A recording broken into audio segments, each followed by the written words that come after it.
ಮೇರಿ ಮತ್ತು ಪ್ರೇಮ ಬಾಲ್ಯದಿಂದಲೂ ಒಳ್ಳೆಯ ಸ್ನೇಹಿತರು. ಒಂದು ಮಧ್ಯಾಹ್ನ ಒಟ್ಟಿಗೆ ಚಹಾವನ್ನು ಆನಂದಿಸುತ್ತಿರುವಾಗ ಪ್ರೇಮ ಮೇರಿಯೊಂದಿಗೆ ತನ್ನ ಸಮಸ್ಯೆಯನ್ನು ಹಂಚಿಕೊಂಡಳು.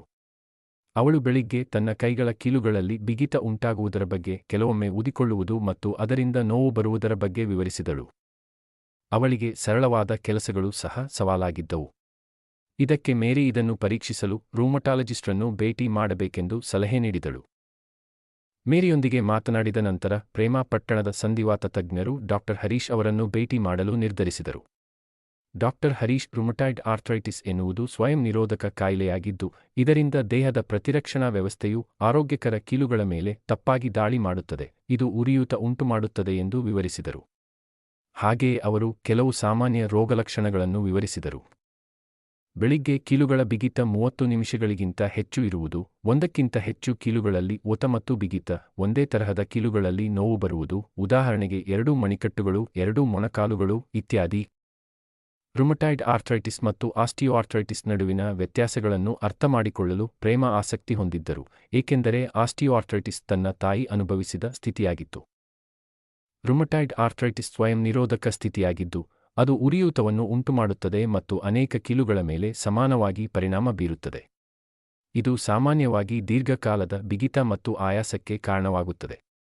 ಆದರೆ ಆಸ್ಟಿಯೋ ಆರ್ಥ್ರೈಟಿಸ್ ಸವೆತ ಮತ್ತು ಮೂಳೆಗಳ ಹಾನಿಯಿಂದಾಗಿ ಉಂಟಾಗುವ ಕಾಯಿಲೆಯಾಗಿದ್ದು, ಸಾಮಾನ್ಯವಾಗಿ ಮೊಣಕಾಲುಗಳು, ಸೊಂಟ ಮತ್ತು ಬೆನ್ನುಮೂಳೆಯಂತಹ ಪ್ರತ್ಯೇಕ ಕೀಲುಗಳ ಮೇಲೆ ಪರಿಣಾಮ ಬೀರುತ್ತದೆ ಮತ್ತು ಕೆಲಸದ ನಂತರ ನೋವು ಹೆಚ್ಚಾಗುತ್ತದೆ ಎಂದು ಡಾಕ್ಟರ್ ಹರೀಶ್ ವಿವರಿಸಿದರು. ರುಮಟಾಯ್ಡ್ ಆರ್ಥ್ರೈಟಿಸ್ಗೆ ಸರಿಯಾದ ಕಾರಣ ತಿಳಿದಿಲ್ಲ, ಆದರೆ ಇದು ಜೆನೆಟಿಕ್, ಪರಿಸರ ಮತ್ತು ಹಾರ್ಮೋನ್ ಅಂಶಗಳ ಸಂಯೋಜನೆಯನ್ನು ಒಳಗೊಂಡಿರುತ್ತದೆ ಎಂದು ನಂಬಲಾಗಿದೆ ಎಂದು ವೈದ್ಯ ಹರೀಶ್ ವಿವರಿಸಿದರು. ಸೋಂಕುಗಳು ಅಥವಾ ಧೂಮಪಾನದಂತಹ ಜೀವನಶೈಲಿಯ ಆಯ್ಕೆಗಳಿಂದ ಈ ಪರಿಸ್ಥಿತಿಯ ಅಪಾಯವು ಹೆಚ್ಚಾಗಬಹುದು ಎಂದು ಅವರು ತಿಳಿಸಿದರು. ರುಮಟಾಯ್ಡ್ ಆರ್ಥ್ರೈಟಿಸ್ ಒಬ್ಬರಿಂದ ಇನ್ನೊಬ್ಬರಿಗೆ ಹರಡಬಹುದೇ ಎಂದು ಪ್ರೇಮ ವೈದ್ಯರನ್ನು ವಿಚಾರಿಸಿದಾಗ, ಇದು ಸಾಂಕ್ರಾಮಿಕ ರೋಗವಲ್ಲ ಎಂದು ವೈದ್ಯರು ಸ್ಪಷ್ಟಪಡಿಸಿದ್ದಾರೆ. ರುಮಟಾಯ್ಡ್ ಆರ್ಥ್ರೈಟಿಸ್ ನಿಕಟ ಸಂಪರ್ಕ, ಆಹಾರ ಅಥವಾ ಪಾತ್ರೆಗಳನ್ನು ಹಂಚಿಕೊಳ್ಳುವುದು ಅಥವಾ ಒಂದೇ ಜಾಗದಲ್ಲಿ ವಾಸಿಸುವ ಮೂಲಕ ಹರಡುವುದಿಲ್ಲ ಎಂದು ಅವರು ಒತ್ತಿ ಹೇಳಿದರು. ಅದೇ ರೀತಿ ಒಂದೇ ಗಾಳಿಯನ್ನು ಉಸಿರಾಡುವ ಮೂಲಕ ಅಥವಾ ಲೈಂಗಿಕ ಸಂಪರ್ಕದ ಮೂಲಕ ಇದು ಹರಡುವುದಿಲ್ಲ. ಕ್ಷಯ, ಚಿಕನ್ಪಾಕ್ಸ್ ಅಥವಾ ಕೋವಿಡ್ನಂತಹ ಸಾಂಕ್ರಾಮಿಕ ರೋಗಗಳಂತೆ ರುಮಟಾಯ್ಡ್ ಆರ್ಥ್ರೈಟಿಸ್ ಯಾವುದೇ ರೀತಿಯಲ್ಲಿ ಹರಡುವುದಿಲ್ಲ ಎಂದು ಹೇಳಿದರು. ರುಮಟಾಯ್ಡ್ ಆರ್ಥ್ರೈಟಿಸ್ ಅನ್ನು ಪತ್ತೆಹಚ್ಚಲು ಡಾಕ್ಟರ್ ಹರೀಶ್ ಅವರು ಪ್ರೇಮ ಅವರ ಸಮಸ್ಯೆಗಳ ಸಂಪೂರ್ಣ ಮಾಹಿತಿಯನ್ನು ತೆಗೆದುಕೊಂಡರು. ಅವರು ಅವಳ ಕೀಲುಗಳ ಊತ, ಬಿಗಿತ ಮತ್ತು ಕೀಲುಗಳ ಚಲನೆಯನ್ನು ಜೊತೆಗೆ ಅವರ ದೈಹಿಕ ಚಟುವಟಿಕೆಯನ್ನು ಮೌಲ್ಯಮಾಪನ ಮಾಡಿದರು. ನಂತರ ಅವರು ಹಲವಾರು ಪರೀಕ್ಷೆಗಳನ್ನು ಮಾಡಲು ಸಲಹೆ ನೀಡಿದರು, ಇದರಲ್ಲಿ rheumatoid factor, aunty-CCP antibodies, ESR ಮತ್ತು CRPಗಾಗಿ ರಕ್ತ ಪರೀಕ್ಷೆಗಳು ಮತ್ತು ಕೀಲುಗಳ ಹಾನಿಯನ್ನು ಪರೀಕ್ಷಿಸಲು ಅವಳ ಕೈಯ ಎಕ್ಸ್-ರೇ ಮಾಡಲು ತಿಳಿಸಿದರು. ಪ್ರೇಮ ಅವರಿಗೆ ಸೆರೋಪೊಸಿಟಿವ್ ರುಮಟಾಯ್ಡ್ ಆರ್ಥ್ರೈಟಿಸ್ ಇದೆ ಎಂದು ಫಲಿತಾಂಶಗಳು ದೃಢಪಡಿಸಿದವು.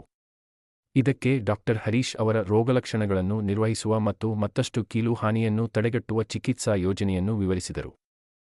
ಈ ಯೋಜನೆಯಲ್ಲಿ ಇರುವ ಚಿಕಿತ್ಸೆಗಳು ನಾನ್ ಸ್ಟೀರಾಯ್ಡಲ್ ಆಂಟಿ-ಇನ್ಫ್ಲಮೇಟರಿ ಡ್ರಗ್ಸ್, 2 ವಾರಗಳವರೆಗೆ ನೋವು ಮತ್ತು ಉರಿಯೂತಕ್ಕೆ ಇದನ್ನು ಸೂಚಿಸಲಾಗುತ್ತದೆ. ಕಾರ್ಟಿಕೋಸ್ಟೆರಾಯ್ಡ್ಗಳು, ಕಾಯಿಲೆಯು ಹದಗೆಡುವ ಸಮಯದಲ್ಲಿ ಇದನ್ನು ಅಲ್ಪಾವಧಿಯ ಪರಿಹಾರಕ್ಕಾಗಿ ಶಿಫಾರಸು ಮಾಡಲಾಗುತ್ತದೆ.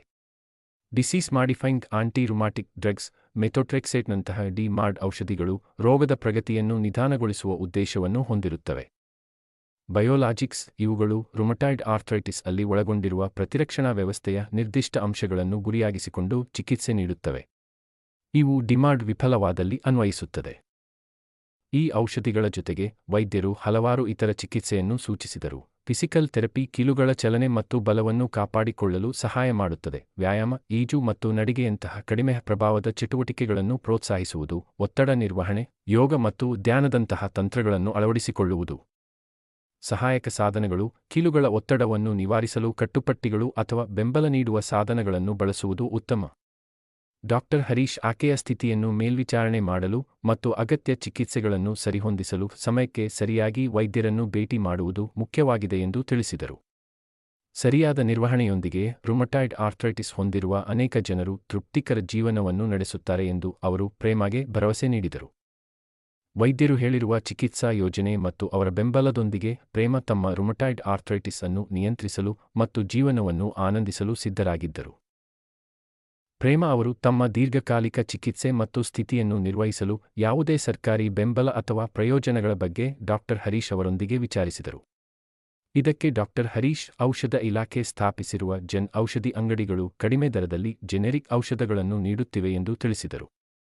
ಮತ್ತು ಪ್ರಧಾನಮಂತ್ರಿ ಜನ ಆರೋಗ್ಯ ಯೋಜನೆ ಆರೋಗ್ಯ ಪ್ರಯೋಜನಗಳನ್ನು ಒದಗಿಸುತ್ತದೆ. ಭಾರತದಾದ್ಯಂತ ಸಾರ್ವಜನಿಕ ಮತ್ತು ಖಾಸಗಿ ಎರಡೂ ಆಸ್ಪತ್ರೆಗಳಲ್ಲಿ ಸೇವೆಗಳಿಗೆ ನಗದು ರಹಿತ ಪ್ರವೇಶವನ್ನು ಅನುಮತಿಸುತ್ತದೆ ಎಂದು ವಿವರಿಸಿದರು. ಆಸ್ಪತ್ರೆಯಿಂದ ಹೊರಡುತ್ತಿದ್ದಂತೆ ಪ್ರೇಮಗೆ ಭರವಸೆ ಮೂಡಿತು. ತನ್ನ ಸ್ಥಿತಿಯನ್ನು ಅರ್ಥಮಾಡಿಕೊಳ್ಳುವುದು ಅದನ್ನು ಪರಿಣಾಮಕಾರಿಯಾಗಿ ನಿರ್ವಹಿಸುವ ಮೊದಲ ಹೆಜ್ಜೆ ಎಂದು ಅವಳು ತಿಳಿದಿದ್ದಳು. ಮತ್ತು ಪ್ರತಿ ಹೆಜ್ಜೆಯೊಂದಿಗೆ ಅವಳು ಇಷ್ಟಪಟ್ಟ ಜೀವನವನ್ನು ಮರಳಿ ಪಡೆಯಲು ನಿರ್ಧರಿಸಿದಳು.